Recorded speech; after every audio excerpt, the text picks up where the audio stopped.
All right, here you go, Manu. Here's a form of payment. Oh, thanks. Oh, here it is. Oh my god! It's right here. Wait, how did I get it also? I got it You also. got 20. What? You got a 20? Wait, what? It multiplied. I don't know how. I guess inflation is really crazy these days. What a scam, man. Viewers, does this ring a bell for you? Because it's a chessboard. And you may have also known what these are. They're chess pieces. And why are we talking about chess when we're speedcubers? Gotta stay loyal. Well, it's because this episode, we want to talk about certain hobbies that a lot of speedcubers also sort of like dip their toes into. Like, which hobbies have the biggest overlap with the cubing community? And I think chess is a big one. But there's also speedrunning video games. Mm-hmm. Maybe there's also Magicians, magic, I think, is a decent magic. one. Yes, like sleight of hand card tricks. Yeah. Oh, that's guess a good what? one. What's the company that makes your timers? Oh, speed stacks. stacking. Speed Yeah. stacks, yeah. The cups, the cup cup stacking thing. Yeah. True. It's Yeah. for reals. There's loads of different hobbies, but I think chess is a good one, and we have none other than the most famous chess streamer of all time, Michael Chai Tea Latte. Oh my Yeah. god. Yeah, so when you had to vote for like the Twitch streamer of the year, for the chess category, you shouldn't have voted for Gotham Chess. You should have voted for Michael Chai Tea Latte. But Yeah. I mean, jokes aside, I think for this episode we should keep track of who uses the biggest word. So The biggest word. yeah, Okay. I feel like a lot of cubers are tangentially interested in chess as well as cubing, and I just wanted to, slide in that word right there. That is true. Congratulations for using quite such a long word. It is quite a long word. Yeah. But the thing is, your statement is true. I think like a lot of cubers are really into chess, but I don't really know why. Like I can't think of the reason why. Well, like here's the thing. I find chess to be an interesting sport, and I only say sport because I think it is classified as a sport, right? Oh yeah. Yeah, I think because you have an opponent and stuff like that. I actually also carry your chessboard is a very beautiful chessboard. I just wanted to point that out. Yeah. Yeah. Oh, thank you. I mean, I told you guys before I started recording, but this chessboard has not been open for at least 10 years, which is why it's covered with this like musty styrofoam thing, with lots of dust on it. I don't know if you can see like how gross it is. Oh no. But yeah, like I think, both chess and cubing require like a little bit of intuition, but also just a lot of memorization. That's true. There are like 3 cubers in mind that I can think of that are like good chess players, like really good chess players. The first one is Laser Monkey. Mm-hmm. Oh, The yeah. second one, do you guys know ATC Faust on Twitch? Yes, I do know. Oh, I don't, but I'm sure they're good at both hobbies. Yeah, ATC Faust on Twitch is apparently like a really good like I think like 2200 2200, elo. yeah. Something like that. Oh, that's really good. Yeah, like really good. Laser Monkey is also like 2K something. And Well, then yeah. you can finish your thought, Carrie, but the third guy was Abhijit. I think he's a really good chess Abhijit. player. Yeah. Yeah. Oh, nice. Well, isn't it like 2700 is like Grandmaster or something? Yeah, I think if you're 2700, you have the skill level to be a grandmaster, but I think it's not, the title is not actually attained through rating. It's attained through like your competitions, the people you face against, beating X, Y, and Z people, and that's a good title. But it's more of like a sort of a general ballpark of the skill level. For comparison, Carrie, I'm rated 900. Oh yeah, I remember we talked about this, and I was saying like, aren't beginners who like first create an account already rated 1000? No, they're rated. I think they're rated 800, right? Oh, they're rated 800. Yeah, okay. they're rated 800. So yeah, you I'm beat not the very beginners. good. I did beat the okay. beginners. It's okay. This is Chai is very like- fun because we're all trying to discuss who's the king of Twitch chess playing. That is true. So Chai is actually way better than 900 rating suggests, because at one point you were like 1100, right? And then you just I was kinda tanked. 1100, yeah. I just kind of stopped caring. So here's the thing about chess. So I don't know exactly why people like playing chess, but I feel like chess is just it's just a hobby that a cuber would like at the end of the day. it's like you don't really mind a hobby that's like time consuming. You like a hobby that stimulates your brain. And what are we missing from cubing in general? We're kind of missing the battle component of it. And chess has like an opponent for you. So it's just one of those things where it kind of fills all the dots. It's very strategic, obviously, as many board games are. But actually, I find that chess is good. So here's a thought I had. So I think actually, now that I think about it, I feel like there's actually like, so in cubing we have like algorithms, right? Which are like preset moves that you memorize. Chess also sort of has that, right? It has like lines that you would memorize, like opening lines and stuff. Openings, yeah. Yeah, it's Sicilian just called defense. Yeah, and I think it's just called theory. So like basically like you can start with like an opening, but as you get better and better at the openings, like black and white openings, you can like see like 20 moves ahead, exactly what it looks like. Right. And that's sort of like look ahead with 3x3, where it's like if you know like how one F2L pair solution would affect the next one, you can sort of, I don't know, predict it before you even get there. We should definitely put the link of this video in like a little card for this section. But a really, really funny chess video is when someone edited Hikaru versus Magnus Carlsen. Yeah.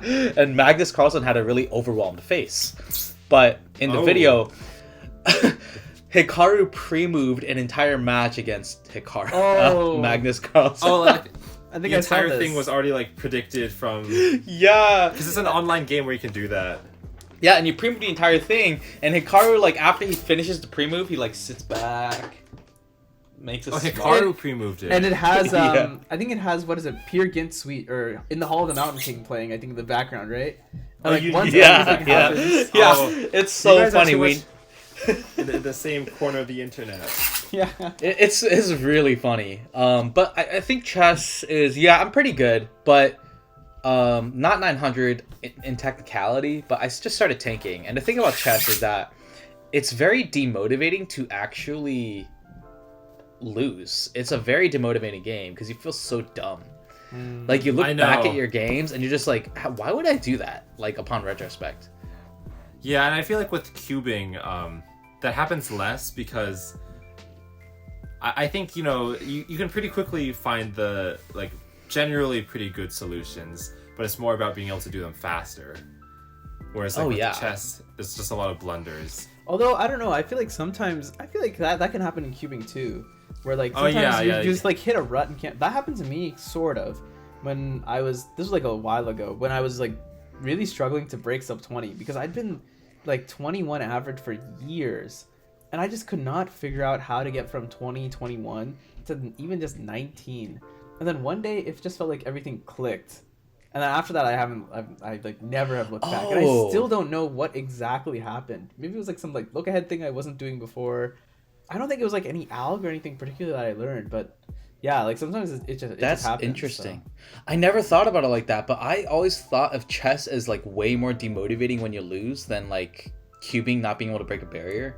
But now I'm thinking about it, like chess rating barriers are exactly the same feeling as cubing barriers. Yeah, I could see that. Like, I mean, also both can get worse over time.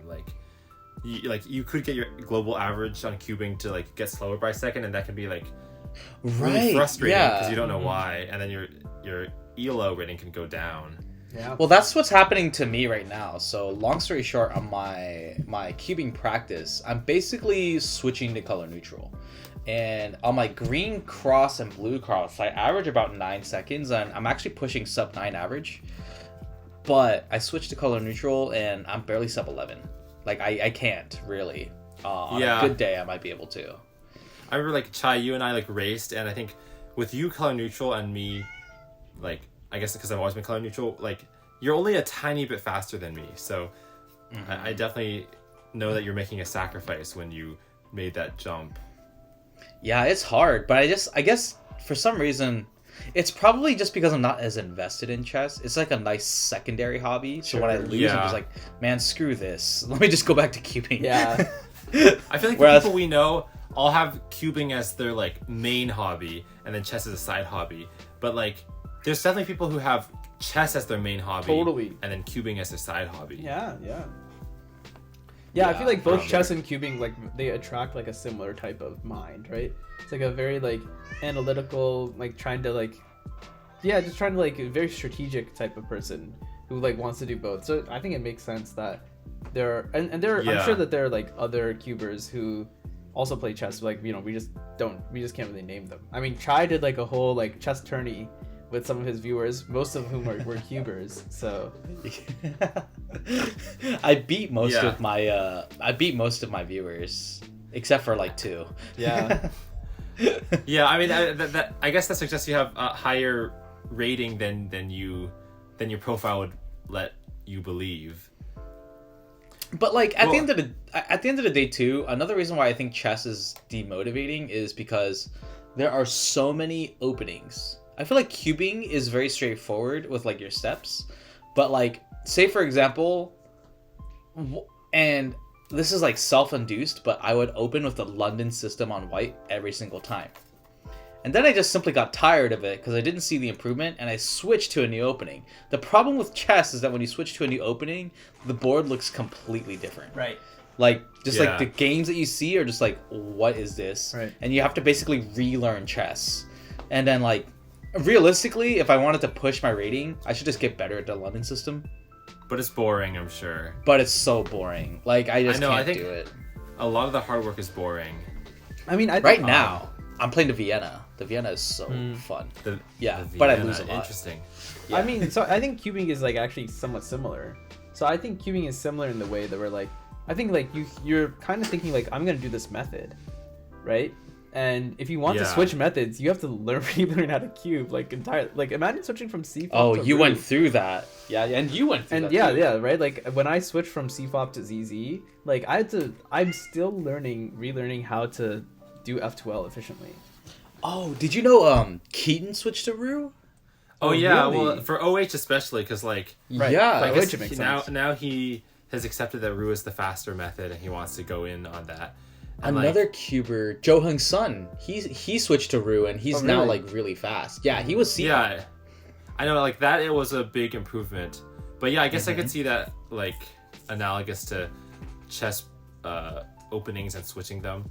I just wanted to quickly like throw out another hobby that I think might have some overlap, which is poker, because I know former 3-blind world record holder Ishan Agarwal. Oh god, yeah. Like after he got the world record, he's like, I'm done doing 3-blind, because like he had like obsessed over it for like 2 years. Yeah. And he's like, I'm gonna study poker now. And I think he's playing poker professionally now. Oh, for real? Really? I think so. Last I heard from him, to be fair, which was a while ago, but last I heard from him, yeah, he was playing poker professionally. Oh, that's a cool board with with Steve on there too. Minecraft Steve. Oh, yeah. I didn't want to like interrupt the conversation, but I set up like a chess game, and just to have like some visual of what we're talking about. Yeah. Who's gonna win? I'm playing right now. Yay! Wow, the king is castled right now. The king is castled with the queen? Oh, well, I guess it's a rook. I mean, it's these, not. These are.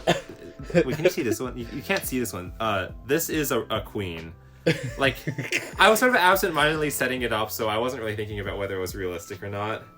I mean, what I will say is that Steve here fits exactly on a 2x2 square, so it's kind of. Wait, like, Steve is like a mega piece.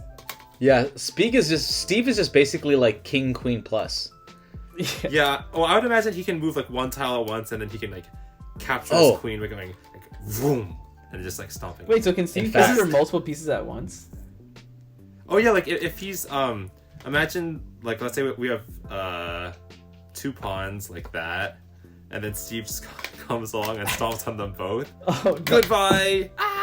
Oh, no. So we should call Steve Emperor or Grandmaster. Oh, Grandmaster Steve. Grandmaster. I was thinking like Wake up, honey! New chess variant just dropped.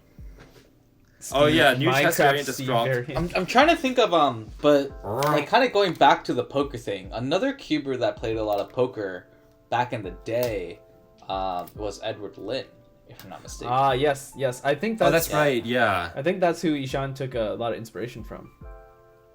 Yeah, Edward Lin, he became very successful in his trade. Very, so, very. I think Edward Lin was maybe he was an example of like truly the power of the dedication of a really, really good cuber. Like, you became a really good cuber because you just were really dedicated to your craft. Yeah. And Edward Lin was just one of those people that, like, when he switched to something, he really cared about it. I think that's the same thing with Ishan. Isn't that exactly? Like, because Ishan will just switch hobbies. Ishan has tendencies like this, too. I just, remember, like, good at whatever. I have a great story from Ishan, because Ishan and I were pretty good friends in college. So, I think at some point, like, because I was playing badminton with... I'm sure you all know Albert Yu, Cubics also. So I was playing badminton with him for a decent amount of time, and at some point, I kind of like weaned off of badminton. But once, I think I had just mentioned to Ishan or something that I was gonna go play badminton with Albert, and Ishan was like, "Oh, I want to join. I want to play badminton too." Ishan was terrible. He had no idea what he was doing, right? But he was like, "This is so fun. Like, I want to continue." And I was like, okay, I'm game. Like, you're like just as bad as I am. Let's play. So he and I played, I think, every day, or maybe not every day, but maybe every other day for 2 months, and we went hard. Like, at some point, like, we were like watching YouTube videos on like the correct lunging technique, and we were practicing them in the parking garages, like in Berkeley, just when no one was there at night. We were practicing that stuff. We were practicing, the correct way to lunge. We were doing exercises and drills for like 2 months, and then after that, I think he graduated, and then I think I almost never heard from him again. I have not played badminton at that level since, and I don't know if he has either. So it was very funny. Ishan is very 0 to 100 in these kinds of things.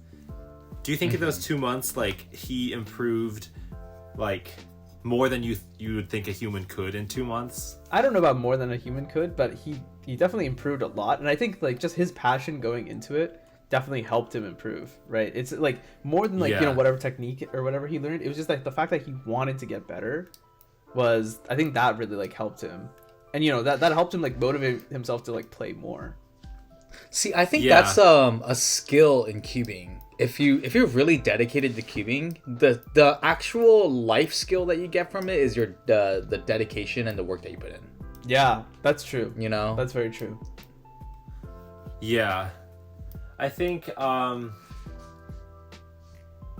guess that's what ties a lot of these hobbies together, is that there is sort of like, I don't know, like if you think about like the skill curve or like the learning curve, maybe just like, I'm not making a judgment about how steep or shallow it is, but more that it goes on for a long time, meaning that like, as you keep putting more practice, like you can keep improving for like months or years and years.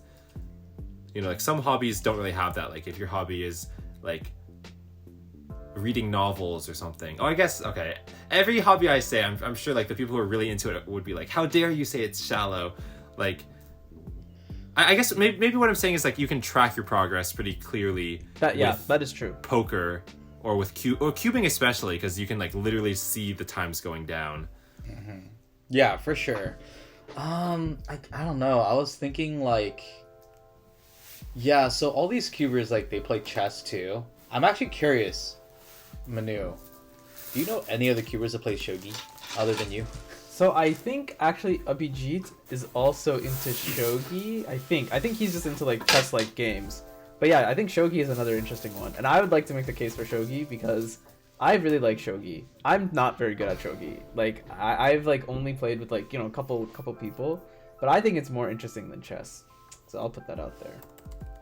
Make your case. Yeah. I mean, like I don't know. I've never. All right. Shogi, so so this is okay. So if you've never heard of shogi, shogi is Japanese chess. So it's chess, but it's like a variant that I think either originated in Japan or was refined in Japan. And the key difference between shogi and chess is that in shogi, the pieces that you capture of your opponent, you can actually use them as your own pieces. So you can drop them onto the board as your move, and that piece is like fighting for your side now. And so that's like a prisoner of war. Yeah, kind of. And both parties can do this. So what happens in shogi is that very rarely do games go to stalemate. Like, because like in chess there's like literally a form of stalemate that's like not enough material. or like sometimes you can have too much material and the other person has no material, and then you can end up in a case where you're stalemating because the other person can't do anything.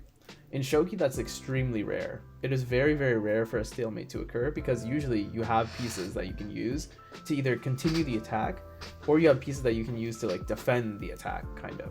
And there are many, many things that you can do. Shogi is also a lot slower game than chess. So in chess, think about like your rook, bishop, queen, knights. These are all like very relatively long range pieces. They can move like really far and they can move back and forth. In shogi, most pieces can actually only move in one direction. And when they move, they can only move like one space. So like pawns, for example, they can only move exactly one space forward at all times. You can't go by two spaces. You can't like go diagonally. They always move exactly one space. So right. And I think like that also makes the game much more interesting. It like slows down the game, so then like you really have to like think about like which moves make more sense.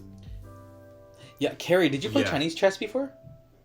I remember I played some version of Chinese, because there's a lot of them, right?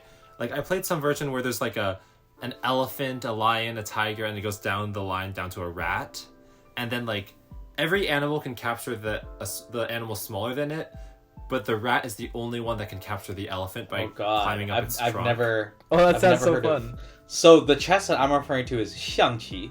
Oh, I've heard of it. Xiangqi. That's different than the one I described, right? Yeah, but have you played that one before? I think maybe like once. Like maybe my family was like, you have to play it at least once. Is that the one? Oh, okay, I'm Googling it now. It's like both teams have like the king, but then there's also like two guards that can kind of like stay really close to the king. And the elephant is a guard. Like, so this is interesting, Manu. You bring up a great point, and I did not know this about shogi, that most pieces can only move forward and only a couple squares at a time. Right, yeah. Which I find interesting because that's actually different from Chinese chess already, but it really highlights how fast-paced chess is. And I never appreciated that because recently I've been playing chess and it's just like, man, it takes forever to play one game sometimes. But it is extremely fast-paced. Like the opening is like 3 moves and then, you're in the mid-game. Right. Yeah, and then you could like, as soon as move 2, you could create like a serious problem. Like, oh shoot, like I'm about to lose type problem. Right. In chess. Like the wayward queen attack, as they call it, right? Mm-hmm. Or the fried liver attack, or what's it called? The scholar's mate. All of these are within like 5 moves. And then I think about xiangqi or Chinese chess, because that's my experience with like a different type of chess, not the traditional international chess, right? And then I'm just like, wow, I didn't realize that is really fast paced. Yeah, I mean, to compare, I just haven't played the other chess in a long time. Yeah, so it's like I didn't realize. So to compare, in international chess, I think you can castle as early as move 4, if you wanted to. In shogi, the fastest castle that you can make takes at least 7 moves, and and one of those moves, like the first move in shogi, is very standard. Basically, almost everyone plays the exact same first move. So if you include that one also, there are 8 moves that you need to do in order to make that castle. So whereas like chess, like you can very simply just move the king and then the rook goes on top. In shogi, you have to move every single piece individually exactly into the spot that they're supposed to go. So it's like much slower that way. Yeah, I guess it's like, like you have to. I guess that your opponent could kind of tell what you're doing then if you're starting to move it into that formation. Yeah, like the more that I'm thinking about it, it sounds like chess is the embodiment. International chess is the embodiment of what it means to have offense is the best form of defense. In some sense, I think. Because like also a strategy in chess is like, oh, my queen is threatened. You should create an equal or even greater threat to their queen or something else. This is actually the same. In shogi, I think there's also concepts like this. So No. Yeah, the concept is the same, but I'm just saying like the defensive capabilities in chess are like way different than shogi. They're very different. And for Chinese chess, you have defense only pieces. I think shogi you have defense only pieces, right? Sort of. There are more defensive pieces. But yeah, in Chinese chess, you have pieces that only defend, which is like just super interesting. That's really different, yeah. Yeah, it's super different. I was like, wow, I didn't realize how fast-paced chess was. Yeah, I mean, like, in chess, like every piece that can defend can also attack. So, like, there's no concept of like a piece that merely meant to block. Oh, shogi is similar actually. Shogi, all pieces can like they defend in the same way that they attack at least. So Okay, that makes sense. yeah. But you know what else is fast paced? Speedrunning. Speedrunning, baby. Let's go. Oh my god. True. Yeah, view from the thumbnail. True. Yeah. Yeah, if you guys Yeah. were if you guys were watching the thumbnails for our podcast on YouTube, you may or may not be noticing that I'm running. And I guess that is solidified as a thumbnail now. Yeah. I don't know. There's a lot of people that are into speedrunning. Like Manu, you speedrun, right? I'm a speedrunner. That is my primary secondary hobby. That doesn't make any sense. Primary, secondary hobby. So outside of That doesn't make any sense, dude. outside of like okay, well to be fair, I have a lot of hobbies, but speedrunning is one of my most fun, like one of my favorite hobbies. And I think it's really, really fun to just go really deep into like certain games and just try and like play them as fast as possible. Mario 64, Zelda, Celeste I know is a pretty big one amongst yeah, Cubers. Celeste is a big one. Shout out to CubersStash. Yeah, CubersLive, great Celeste runner. I think Mario 64 has to be the biggest one. I actually know several Cubers who are Mario 64 speedrunners. So I'm one of them. Scalpel. Scalpel. Oh, so yeah, he does. Scalpel. So his is I think he does the 2D Marios, if I'm not mistaken. Yeah, Super Mario Bros. Yeah, Super Mario he Bros. was like top 10 in the world or something. I remember I made a video of like the history of Super Mario Bros. World Records, and he was on it. Oh, he was on it? Yeah, like he made top 15 or top 5. I think there's some side category that's like warpless. You're not allowed to do the warping techniques. Yeah, and he yeah. actually got the world record. Yeah. I think I've seen those videos. And then not to I think the most interesting one, Graham Siggins or Sigalig. Yeah. He's a big speedrunner. Mario 64. I think he's done Donkey Kong Country or Donkey Kong Country 2. I think he might have tried doing one of the Kirby games. In any case, yes, I think speedrunning is a very interesting hobby. I guess I should say. So the speedrunning is basically a goal of trying to play a video game as fast as possible, and finish is like it can vary depending on what you're doing, but the most like classic one we call any percent. So that means you complete the game as fast as possible, and complete in this case means get to the end credit scene. You don't really have to do like the other side quests, any of that stuff. Sometimes you can use glitches, sometimes you can't use glitches, but you need to get to the end. So for example, let's do Minecraft. Minecraft might be an easy one to understand. In Minecraft, the speedrun ends as soon as you defeat the Ender Dragon and warp through the end portal that's created once the dragon is defeated. So something like that. Do that as fast as possible by taking whatever things you need to do. Yeah. Yeah. Wait, that wasn't a speedrun, was it? Were you doing Breath of the Wild 100%? Yes, so I did that speed run. That was a year and a half ago. That was a speed run. Like completing the entire game. As fast as possible. Completing the entire game and everything. So the difference between 100% and any percent is 100% is you have to complete everything in a game that's like defined. So there are a bunch of defined goals that you need to complete. And 100% tries to do everything in the game that's trackable. So let's talk about Breath of the Wild 100%. What that means is that you need to get everything in the game that the game tracks. So that includes Korok seeds, 900 Korok seeds, 120 shrines, all 4 dungeons, divine beasts. You need to get all heart containers. You need to get all armors that you can't sell off, and that you can't replace. You need to upgrade all of them. You need to get all pictures. You need to do a bunch of other achievements. You need to defeat all mini bosses. There's a bunch of stuff in that game. So to speedrun that game, I did it in September 2021. That took me 46 hours and 41 minutes to do. I was gonna say, everything you listed off feels like it would take forever. Yeah. 46. I mean, like 100%, yeah.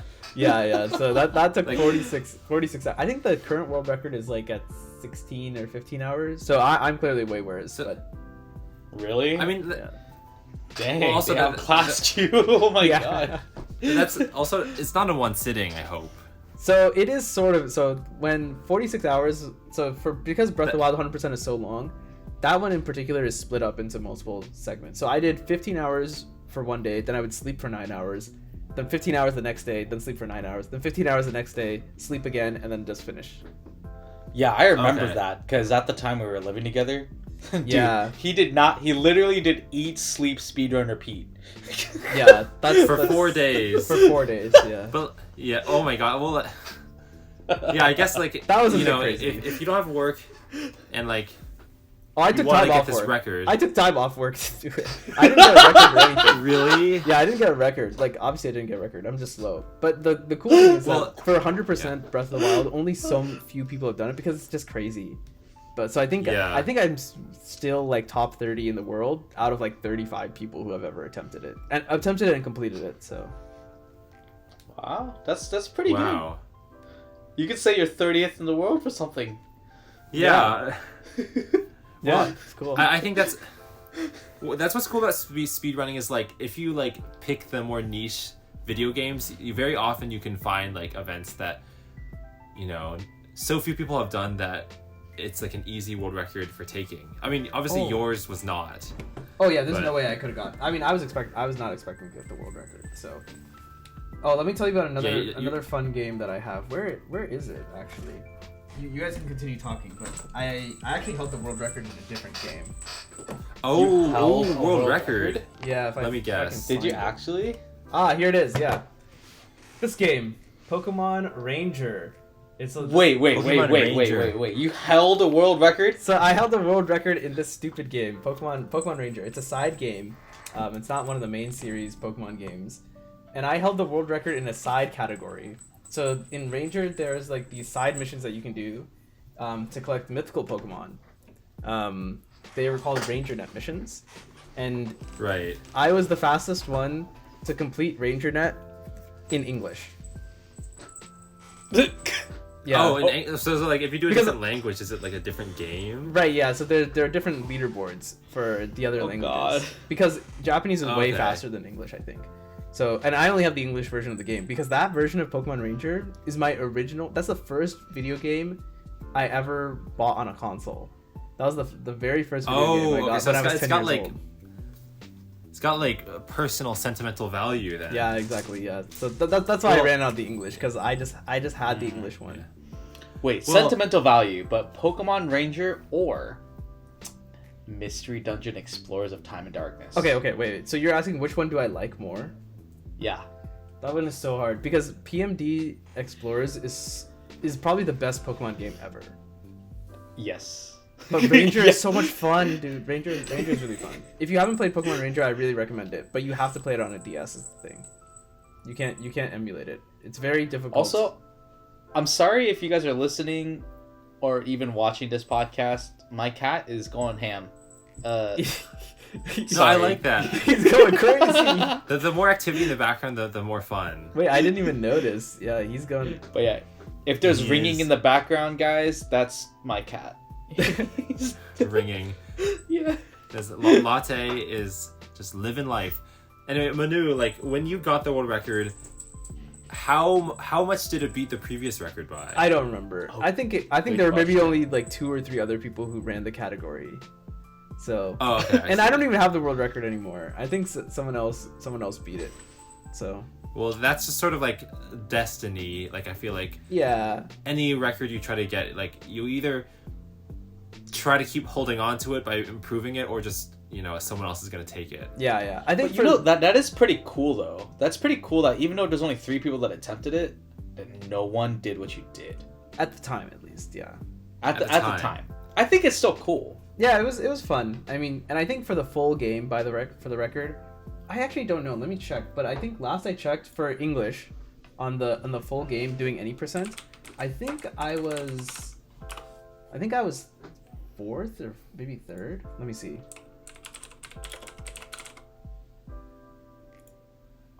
We have a awkward silence. Oh no, I'm second. Well, you're second. Yeah. Wait, this is for the any percent. This is for any percent in English, yeah. Do you know how many people are on the list total? There are 5 people total. Okay, so you are ahead of 3. I'm ahead of 3. That's right. Wait, Yeah. I have a thought exercise. It's a sidebar. Because Yeah. we're speaking of people that have never done something before. Right. Do you guys subscribe to the idea, or do you guys think about it, that when you make a step on the ground, that no one, including yourself, I've thought will about ever that. have the exact same step covering the exact same measurement ever again? I mean, people are gonna get like very, very close. So, Very close, but like when you go to like the microscopic level, I mean, yeah, it's never going to be exactly the same. Do you subscribe to that idea? Well, I mean, it's true. I think it's true, but also it's like not that It's not that interesting. meaningful though, because like, I guess I just think about this way too much, dude.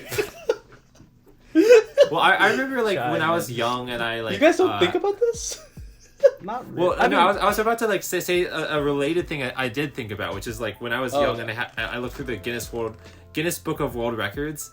Someone had like a record for like being the fastest marathon runner for like a woman over 60 or something, and I was just thinking like, technically, we all have world records because I could just say like fastest marathon runner for someone like between the ages of like 8.222222567 and 8.22568, and like it would be such a narrow category, I Right. would win.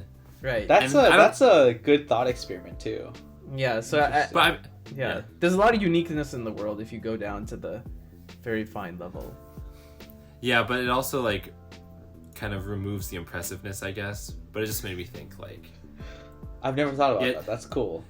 well, Chai, I feel like your thought experiment is kind of similar because like when you when you take a step, if you want to be like if you really want to be unique because you just crave it so badly, you just have to be specific enough, and at a certain level you will be the only person who's I guess taking that's that true. step. Yeah. I mean, think about mine, right? A, it's a random game. B, it's a random category of this game. It's RangerNet, which is like auxiliary missions. And C, it has to be in English.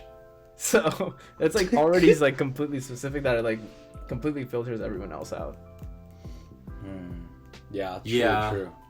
So But now that there's this podcast, we can like maybe the viewers will try doing it too, and then you'll have more people below you. that's true. The other thing is that's also why we're the #1 speedcubing podcast in the world, because there are no other speedcubing podcasts. No active ones, at least. So. Dilsoni. Wait, is it Dilsoni? I thought it was DSL1. Oh, DS. I don't know. Anyway, like I'm dyslexic. I mean, I have no idea. Yeah, I mean, I think there's a lot of podcasts out there that like just started so many years ago that like Right. you can't expect them to be active now because true. like nothing stays active for that many years. You know the thing about podcasts though is like the reason why they started many years ago is I think most of them started in a pandemic. Oh yeah, but just Dilsoni is like even older. Oh really? Yeah, I know that was like from like 2017, I want to say. Oh, that's pretty old. I did not know that. I I feel could like be if they wrong. came back, it would be a good time. Not gonna lie. Yeah. I mean, they got a lot of good names. A lot of people I think would want to listen to them. So. Wait, They episode have 1 lots is from of interesting stories. 2015. What the? 2015. That's older than some speedcubers, I bet. Oh my god, that's older than Yiheng Wang. No. Wait, it's is not. it? We're No, close. it's not. He's 9. It's He's not. 9. It was close. Yeah, it's close. It's close. That's actually insane. That's crazy. Antisocial Allison. Well, when I was 9 years old, I was a cup stacker. Did you guys know that? Oh No, this Well, is wild. What? Didn't all our PE classes have like a unit in cup stacking? Yes. Is that how you got into That's- it? What? Yeah. So that's how I learned a cup stack. I did not know that cup stacking was a thing until elementary school, when for some reason in our physical education class, like we were taught how to cup stack for some reason in elementary school. Yeah, I I don't know think it- why at all. Well, like the company that like produces them must have had a major push to like get it into every school. Is speed Oh, stacking it was a in sport? No, but They really try hard to advertise it. Like every time I see like video footage of a cup stacking It competition, looks epic. yeah, like they have so many like practices that make it seem more official. Like the judge with the cards, like See, a here's- referee. So here's the thing about cup stacking. I remember when I would practice, like, because the reason why it was more popular too is like, it wasn't as bad as like a Rubik's Cube that you find at Target. There's like official like boxes you can get at Toys R Us, Right. you can get at Walmart, you Right. can get at Target, all that stuff, right? Yeah, And then you had your set. And then for me, I remember practicing I don't know how cup stacking works now, but it started out as like a 3-3-3, 3-6-3. Oh, then a cycle. And then a 1-6-1. Something like that. Oh, 1-6-1? And like interesting. It's like 1-10-1. basically like 1-10-1, something like that. Like one cup on each side, and then you stack up big tower, and then use the 2 cups on the side. That's right. Yeah, I remember that. Yeah. And then and then I remember pushing sub 10, but I never got sub 10. And at the time it was pretty impressive. At the time the world record holder was like a girl. I forgot what her name was, but it was like 5 seconds or something, 6 seconds maybe. Wow. But all these guys like wear like jerseys at their competitions. Yeah, they like, do. They have like team events. Well, that's fun. Oh yeah, like they share hands, stuff like that. But here's what I can't stand about cup stacking competitions. I can't stand watching the behind the scenes or like the before the actual time. They can practice and like never mind. Is that... And just like keep doing it. It's like I don't know. I don't like that. Like wait, well, so you like, don't have to watch the behind the scenes. Like they can. They like, would always restart. They would always just restart their and like their it wouldn't quarter count time. officially. Pretty much. I think the way that cup stacking works, and I could be proven wrong here, I do know that they restart times all the time. But I believe the way they record times is that they continue to record times out of like a certain time limit, and then the best time recorded is your official result. That's interesting, huh? It's like us trying to like cube as quickly as possible and taking our best single. That kind of like lowers the stakes, but I guess it also increases the chance of like a really good world record because, you know, if you just get more attempts. Yeah, you get more attempts, then there's more chances for a good world record. I guess like the thing is that like with cup stacking, like the scrambled state and the solved state is exactly the same, right? So it's very easy to verify that the puzzle is scrambled. Whereas like, you know, for cubing, like it's difficult to verify that the puzzle is scrambled correctly. Like that physically takes time. That's something that someone else has to do. Otherwise, like this, you know, the solver is gonna get knowledge of the scramble. Max Park was a very good cup stacker. I don't know if he still cup stacks. Yeah, I mean, Max Park is definitely like a bigger name within cubing than within cup stacking, but I definitely think that cup stacking could be like your gateway into speed cubing. Yeah, I feel like Max could dominate cup stacking if he tried. Yeah, but I think it's less like. Well, okay, people have already made this observation that cup stacking is like there's less variety because like you're doing the same motion each time. So I think, you know, when Max is like practicing, I'm sure it's like you could spend like much longer learning every ZBLL. Yeah. Oh, speaking of world record, or not world record, or doing things that other humans have never done before. Since there are 43 quintillion possible scrambles of that's true. You could say like I had like the fastest solve on this scramble state of this scramble state of the cube because it's true. No one else has seen it before. Yeah. Well okay. Never mind. I guess like, every cuber in the same group sees it. But yeah, like, but if you're doing something at home, or if you're hand scramble or something. Yeah, exactly. Like no one else has ever seen it. Yeah. I feel like hand scrambling, there's a chance that you see the same state, though. Yes, something about it. That is totally happening. Because your hands just repeat the same motions over and over. Like, I'm pretty sure, I start, like, all... What move sequence? 1, 2, 3, 4. I'm pretty sure I start all my scrambles with the same 4-move sequence. I'm pretty sure I do, too. Maybe it's, like, R, U prime, R prime... I don't know. R, U prime, R mine prime, is, U. Mine is R, U prime, R2, D prime. Okay, that's pretty good. So you're an RUD kind of guy. Yeah, I guess from ZZ. So I do R2 F B prime U prime and then just go crazy. Okay, I can kind of see it. It's like R2, yeah. I mean, R2 F B prime and then U prime. That's so crazy. It's because R2 is just so like, you know, fluid. Yeah, I mean. Anyways. Yeah, hand scrambling. Anyway. Don't do it. Well, what I was gonna say, like, you were talking about how, like, you got the fastest solve on that scramble. That isn't true for 2x2 because there's only about like 4 million possible states, and like, we've exhausted that. There's definitely been 40 4 million solves. Yeah, I mean, like Zayn Kanani alone might have gotten like. That's true. I wouldn't be Dude, surprised. Wait, how many seconds is 2 million seconds? Or how many? Sorry, I just asked the dumbest question. Yeah. How many How many minutes is a million seconds? No, it's just about 23 days. It's 23 days. So if he cubed nonstop for 23 days, he could see every scramble state theoretically. No, 4 times He has that. he has to scramble and all that, Oh, he has to scramble. and like inspect. So I if think he- it would take a very long time to see all the scrambles. If he cubed nonstop for a year, Yes, and then 15 hours a day, Yes. I think that's he could probably see every single state. Yeah. You could write a Zane, computer- I have a challenge for you, bro. Oh my god. I mean, you could write a computer program that guarantees that every state has been hit, because like otherwise you're just sort of like hoping in the dark that you've reached them all. Oh, true.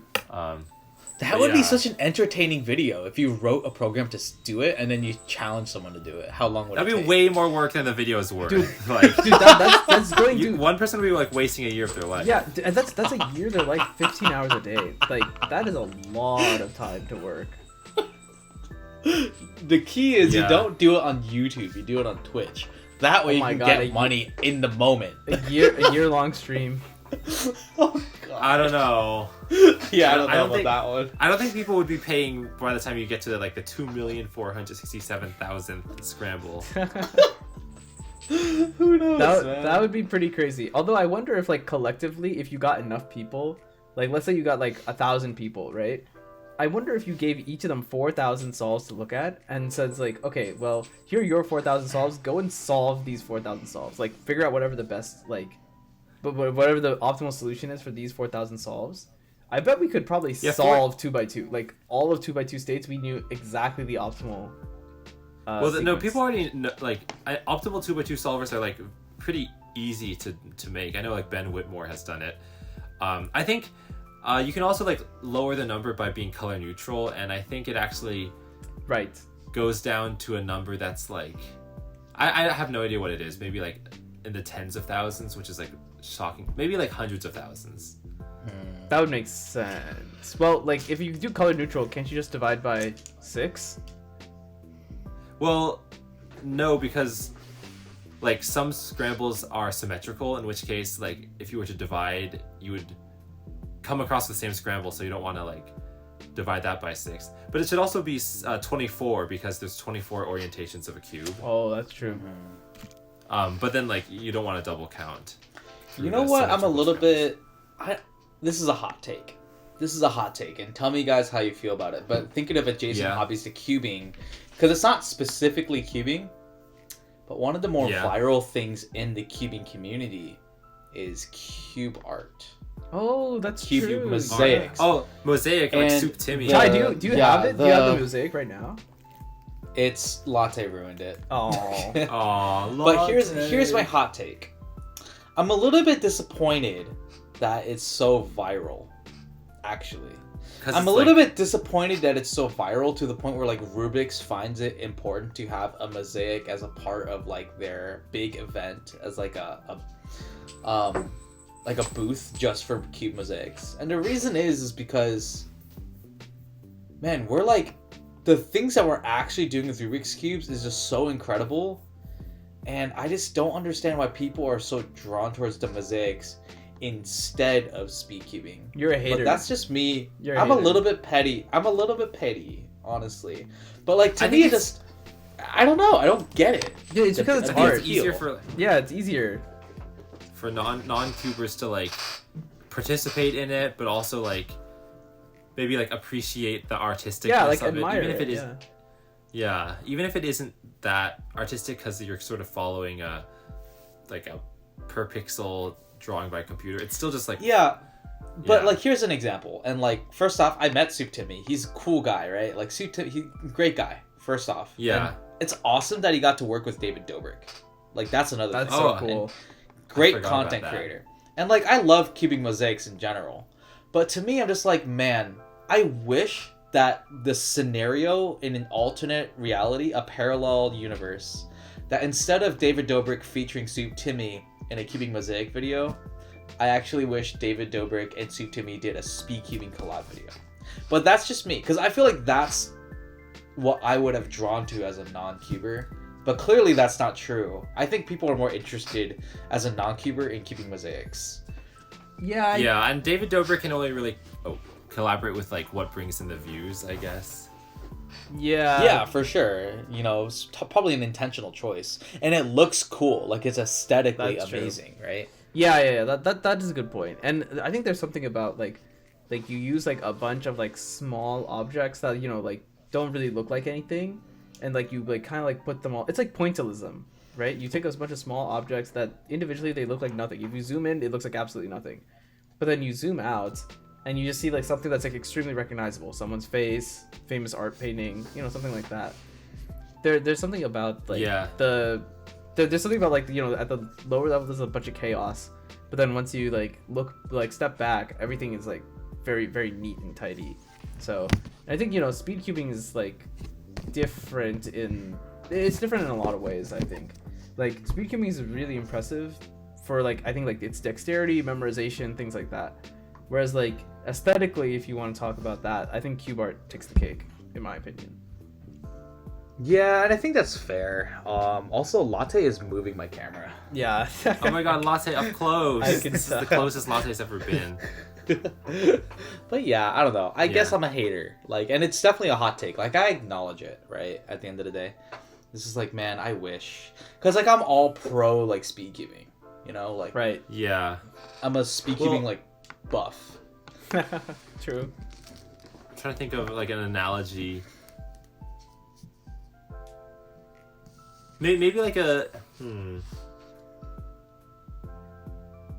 I mean, there's not really like as far as like analogy is concerned, maybe we could like refer to like chess again. It's kind of like playing chess, but then again, I don't think it's actually that viral.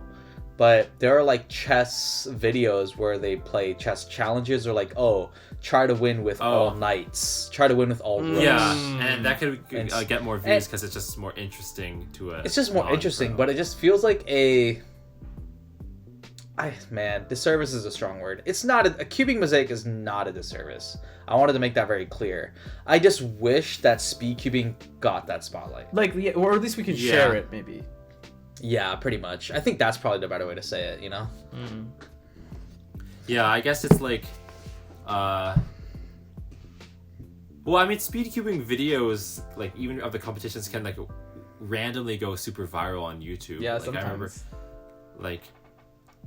like some video by Leo Borromeo have, like, 14 million views or something. Wow. Leo Borromeo, the Felix Zemdegs Yeah, Felix video. Zemdegs. Yep. Noob pianist actually has TikToks, and one like his more viral TikToks are just him like scrambling on a GAN iRobot. And him solving it, and him solving it one-handed, and like they have like a crazy amount of views.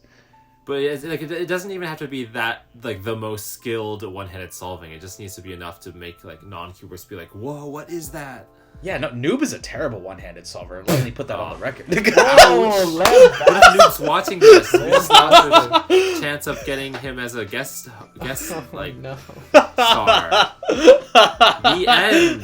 Noob, It's I over. love you. I'm Rest sorry. in peace, Noob. But maybe the truth hurts. Yeah. Whatever hurts is true. Goodness. Well, yeah, I think with any hobby, there's like a two axes. There's like the actual skill level that only like the pros can really measure, and then there's also the axis of like how accessible is this content to the general public, and they're almost like unrelated. Like they're two independent metrics. Yeah, that's true. That's true. And sometimes there are ways to like spin like speed cubing as like something else, right? Like I feel like, and I think a lot of times that comes as like the form of like challenges or something, like I'm gonna speed cube, but like, I'm gonna do a speed cube, but I'm only gonna use one hand, or I'm gonna do it but I'm not gonna look at the cube, or I'm gonna do it but I'm gonna do it with my feet or something, some just crazy things. Yeah, and like, I just remember the analogy I was gonna make, which is like Minecraft speedrunning. Because like the people who actually have the records in the speedrun are like generally not as well known. I remember like there'll be I don't know who has the record now, but there would be like Brentilda or like the Sizzler, and there are people who are well known within the small people who actually speedrun.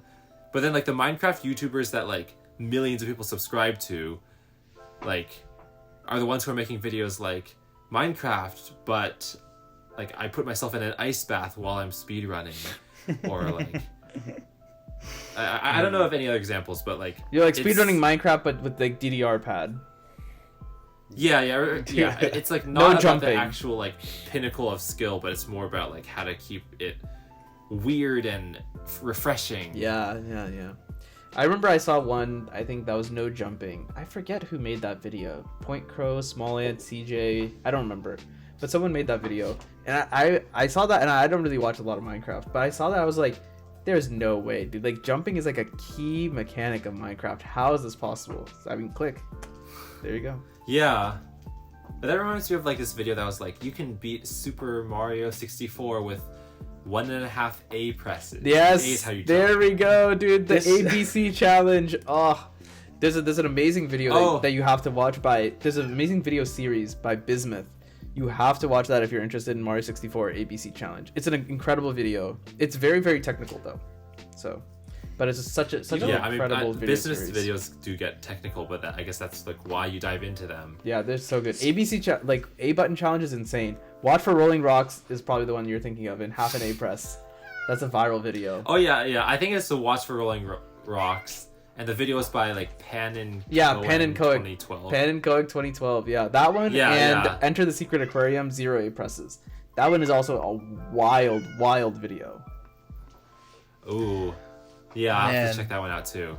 All these like challenges got me thinking about Red Bull, and when they did the Red Bull World Cup, I think Red Bull. If you got any people that were watching this podcast for God knows why, how you found us, and I guess if you did, thank you for supporting us. But I guess take it as maybe, I wouldn't say a lesson, but when you created the Red Bull World Cup and you created 3x3x3 fastest hand event, like that was just a slap in the face to all WCA competitors. Fastest. Like just call it one-handed. Like could you just, why? The clear reason is they were just trying to brand it differently, but it's just like, man, you just like really tried to divide like everything. You wanted it to be your own. It was so yeah. That wasn't to play Red Bull. Yeah. Interesting because like Red Bull tried to like do their championship and it happened, but like it's been a few years since then and they haven't done it again. So I guess it was like a one-time fling. Yeah, they just didn't get the buy-in. Well, I guess this is an adjacent hobby, but not in the traditional sense. It's just like a different avenue of cubing. Like a new way to kind of enjoy cubing is the Red Bull World Cup. It was just extremely unsuccessful. I just don't think anyone bought into the concept. Yeah, I mean, and I think people didn't buy in. It just didn't make sense that Red Bull and WCA were not collaborating. Right. Like they went on they did their own thing without really getting communication with the because you're like alienating like the speed cubing community, right? Like the people who know how to run speed cubing competitions and know how to like do them properly. We have the regulations and everything, and like the people who are competing in the Red Bull Cup are from the WCA. Like I know, yeah. It's not like it's like a completely random population that they're trying to serve. Yeah, because like the people who are like generally good at cubing are the ones who know about the WCA. Like there's no mystery group of like really fast cubers who don't know about the WCA. That doesn't really exist. Yeah, it's just really I don't know. I thought that was pretty awkward. It just got me thinking. I guess cubing could be a little bit, could have a different component to it. I think we've talked about it on numerous occasions about like how it could be a better hobby, like ways to innovate the event, stuff like that. Did you guys want to? Are you guys interested at all in like cubing magic tricks? Oh, I've seen a couple. I think I've seen one particular person. You guys know Steven Brundage? Oh yeah. I think he was on like America's Got Talent or Yeah, something. Yeah. And like, there's the way you can like throw a cube up and it solves itself or something. Yeah, I don't. Yeah, I don't know. exactly I what it actually was. don't know how they do that. I don't know how they do that. And then like a classic one is like they wave the cube and they solve it one-handed while you're not paying attention. Yeah. Yeah. Like, because you just can't see because your eyes can't track it or something. Yeah, I think that's how the one with like if you get like Alright, thanks Chipotle for sponsoring this video. You get like a paper bag or something. I think like there's like a certain set of moves that you can do on like, so it looks like it's scrambled on one side, but then as you put it in, you just like apply those moves and then take it out and then like it's solved. It's solved. It was solved right there. Holy crap. Yeah. I mean, it went in solved, so. Yeah, I guess I'm easy to impress. Yeah, I don't know many cubing magic tricks. I do know that there's probably, I think, a couple people on TikTok that's doing it, and then they do like some variation of like slice moves, like the M slices, and then like, whoosh, it's solved. Or like Or it's they like- whoosh, flip it over and the other side is What is solved. it, Stuff like RL? that. Okay, yeah, watch this. Oh, can you do it? Oh wait, no, I messed up. No, I did it wrong. Ah, there you go. I ended up with this weird pattern. How did that happen? Yeah, what did you do? I don't know. Someone can reconstruct it in the chat. All right, wait, I'll do it again. Watch very, very closely. I'm watching. Whoa. Oh, watching. Oh! Oh! I give that a C minus. I give that a B plus, dude. All right, that's C minus. There you go. No. There's my. Okay, pay the magician fee now. Oh no, I This can't isn't do for that. free. This isn't for free, man. Beginner's This is the luck. only money I have. Are those marbles? Yeah, they're marbles. I don't have any actual dollars. Oh, Here. I don't Chai's have. I don't reaching have any. in. A $5. $5 bill. Thanks. That would have been so impressive if you got a $5 from your side. Wait. Let's do the transition. Are you ready, Manu? Wait. I Yep. just make sure I have Here a we $5 go. bill. Do you have a 1? I do. I have several ones. Yeah. Okay, let's use a $1 bill. Okay, so I'm gonna put it. Oh, So. Okay. All right, here you go, Manu. Here's your form of payment. Oh, thanks. Oh, here it is. It's Oh my God! It's right here. Wait, how did I get it also? I got it You also. got a 20. What? You got a 20? Wait, what? It the... multiplied. I don't know how. I guess inflation is really crazy these days. What a scam, man. The exchange rate, man. The exchange rate from here to Carrie's house. I guess I- at Curry's house. I blame the chai economy. It's the chiconomy. Is Oh, crashing. yes. Oh, wait a second. Wait, on further inspection... Dude, this is Canadian. What? I can't even use this here. You scammed me. It just went. Wait, is that? It went down in value, didn't it? Yeah, it went down. Wait, no. The Canadian you're- 20 is like... The You're Canadian 20 thinking is about like this too $16 much. or something. You're thinking about this Yeah. too much. Oh, I think you well, I mean- clearly over-inspected here. Fair enough. Yeah, over inspected. Well, it doesn't smell like maple syrup anymore, so... Aw. It doesn't. I mean, yeah, obviously a $20 Canadian dollars is like more than $1 US. Yeah, it's more than $1 I know US. it's like a. What? Is it like a 80 cents to $1 ratio? I don't know. I don't know. All right, boys. You know Anyway, what? What You know what's what's I don't- another hobby for cubers? Quitting. Going to sleep. Quitting a lot. Blinders, why do you Dude, keep quitting? I was gonna say sleep, dude. Yeah, I think But I sleep. guess if quitting's a hobby, we're in trouble. Yeah. Ooh, that might have been Nishan. No, okay. No. Oh, Not like He's this. not the only one. I mean, like I've quit blind. I mean, I was never a good blinder, but like, I think you have to quit certain events if you want to like make room for others. But anyway, I know what you're saying. This episode follows that pattern of quitting because it quit. You know what other Just pattern it followed? It followed a pattern of before we recorded, we said this is definitely just a 30-minute episode, and my recording has been going for an hour and 10 minutes. So. I know. Well, I felt like we kept bringing up like side hobbies, and it was like we have to give that one the spotlight. That is true. That is true. Yeah. Can't just. I mean, cut all it the off. hobbies are they're so interesting at the end of the day. Yeah. I know. Yeah, and a We lot didn't of them get are to yo-yoing. Is always number one. And a lot of them are really tied to like speed cubing, I think. And speed cubers are also just interesting creatures. I think they're interested in like so many different Creatures. hobbies. Yeah, we're creatures. What can I say? Yeah. we're creatures who will end this episode by saying goodbye. All right, is it outie time?